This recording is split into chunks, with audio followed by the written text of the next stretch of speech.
And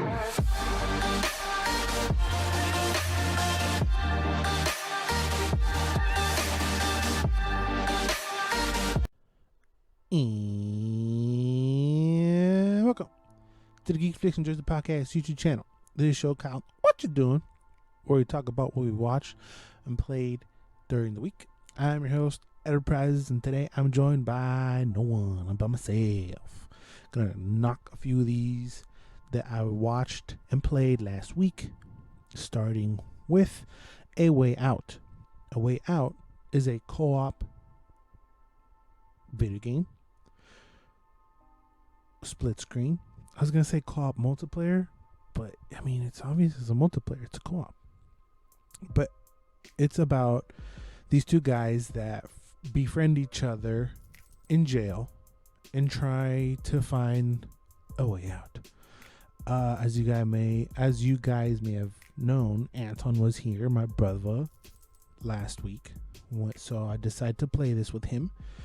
We did it in one sitting. I think we finished within between 5 and 6 hours. So it's pretty quick.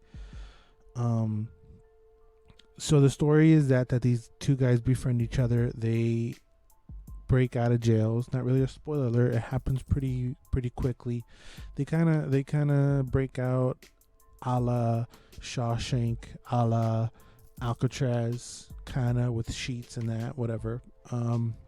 But then their mutual hate for this one guy that did each of them wrong is what propels their friendship outside of the jail. I think he killed one of the brothers, and then the other one got framed by the bad guy, the big baddie. I think this is an EA game. It has cool things. Everything is played at the exact same time, so you're seeing different perspectives of the same thing. Like in the beginning, one of us was walking in the jail, the other one was looking at us from a higher viewpoint, looking at us come into the jail. And the game separates you but while you're both are playing it at the same time on screen, so you will have moments of simultaneous dialogue, and we're each paying attention to our own story, which is kind of cool. Some of the segments felt like cutscenes, but there were just segments, which is kind of cool. Voice acting is okay. There are some choices that we both have to agree on to make, because each of these guys are polar opposites. One is very logical and straightforward. The other guy is kind of wild. I think we leaned more towards doing the logical way instead of the wild way, but it's cool that we both have to agree on which way or on the choice that we're gonna make. There are a handful of funny moments. We were giggling at the dialogue and giggling at some of the conversations these guys were having. It felt a little empty in the feelings department. There was this moment with the guy's son, and they're trying to get you there, but we just didn't care. Very generic in that sense. There are a handful of mini games that pins us up against each other, like playing Connect 4 or playing an arcade game. I beat him in everything. He sucks. Shout out. There's a cool camera 2D bit. It's very cinematic. It has very movie-like scenes and moments to it. It gets a little Fast and Furious with some of the chases and kind of mamon, and there's a twist at the end. So all in all, if you have someone to play with this, that you can pop yourself on a couch and enjoy this with, I would say give it a shot. By yourself online, I don't know how, doesn't have the same oomph to it where you can like, hey, you fucked up there, you stupido, or whatever. But by yourself, I don't know about that. But if you have someone that would like to hop on there and play it, it's okay. They don't do anything great. You know, nothing is, the driving is wonky. The shooting is goofy. They don't really do anything. They do a lot of things. There's boat driving, there's canoeing, there's, riding motorcycles, but none of the mechanics feel that great. But it's a fun 6-hour plop in. Let's hang out. So after that fool left, I was like, what the hell now? And I listened to a podcast called Play Watch Listen, hosted by Alana Pierce, shout out. And one of the co-hosts is Mike Biffle. He's a video game designer, coder, writer, etc. And they talk about each experiences, and he always brings up one of these games, and it's called Thomas Was Alone. It's like, all right, whatever. I was scrolling on the PlayStation Store, and it was on sale, and I was like, all right, let me check it out. Not knowing much about it, it's not crazy, but all the characters are squares. You're a square. Thomas is a square. Other characters start to come into the fold. They're all also a form of squares and rectangles. There's a voiceover guy, kind of in the vein of Bastian, explaining the story and expressing the feelings of each of these squares. But ultimately, you are a square. And it's a 2D side-scrolling puzzle where you just have to get from one end of the map, or whatever you want to call it, the level, to a little portal that's in the shape of each character. You get there and you portal yourself out to the next level. It's very meta. There are a lot of references to video game culture and stuff like that. Like, they talk about the cake is a lie, and they talk about a handful of other things. But you use each of the characters to solve the puzzle. So there might be a bigger square. There might be a bigger square that can float, but the other ones can't float. So you're gonna need use the big square, and you switch between the squares, and you pick the big fat square to float on the water, and you got all the little other squares to hop on the big square. It doesn't sound riveting or crazy explaining it, but it is a fun,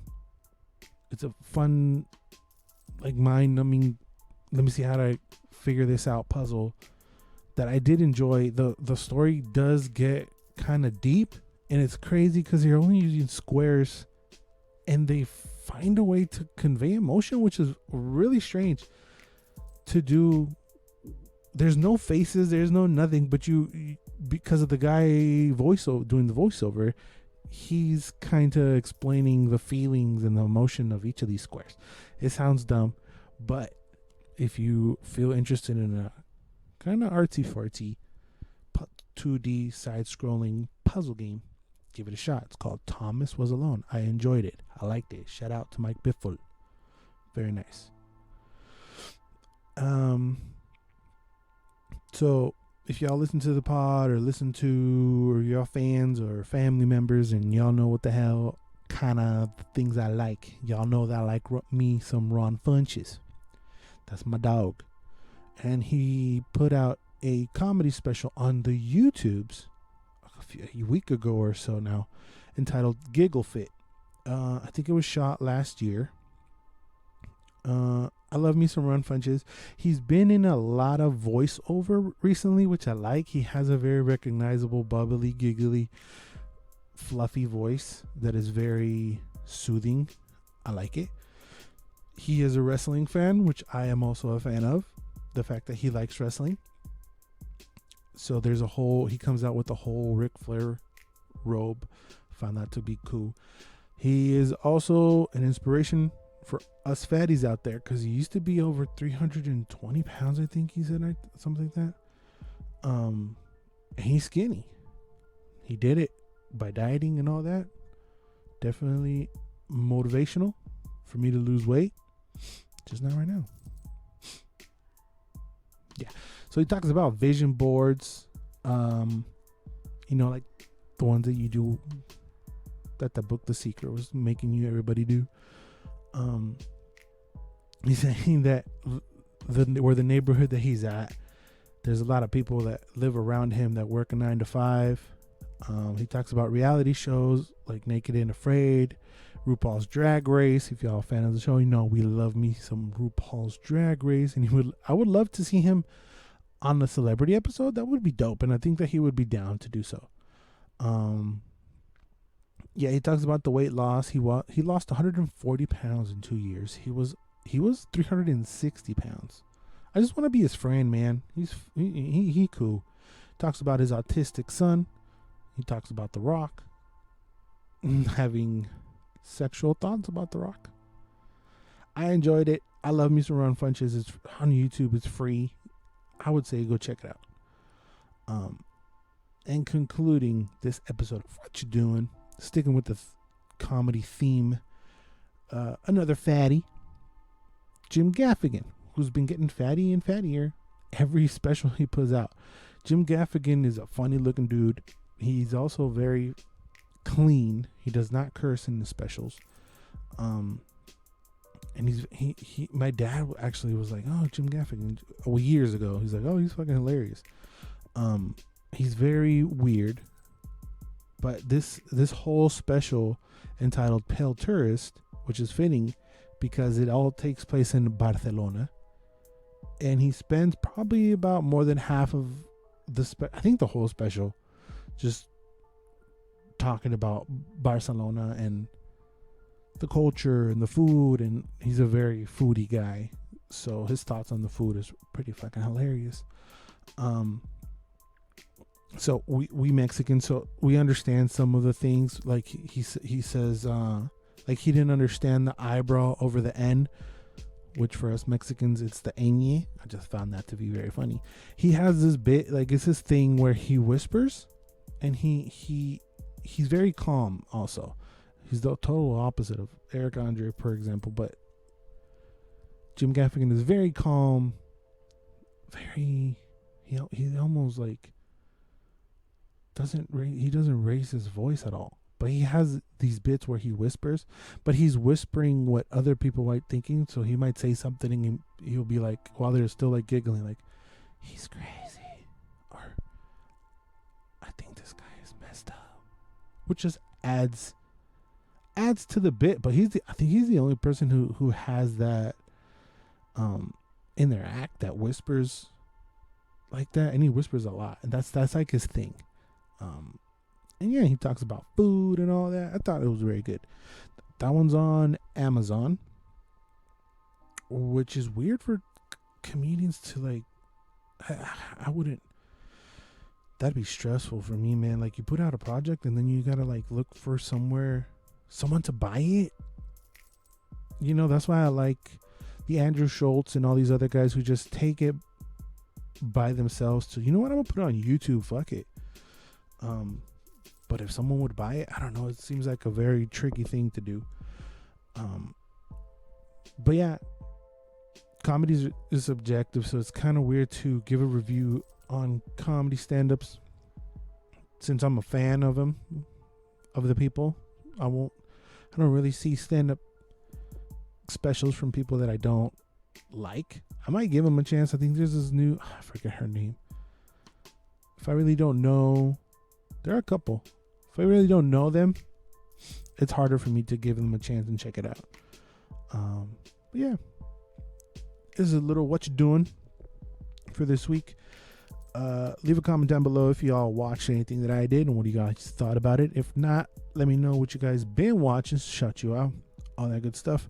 Got to go back to binge watching The Umbrella Academy to talk about it next week with Felix and maybe Bubbles. So yeah, always and forever, you do you. Bye. Stealing his pop. Love y'all.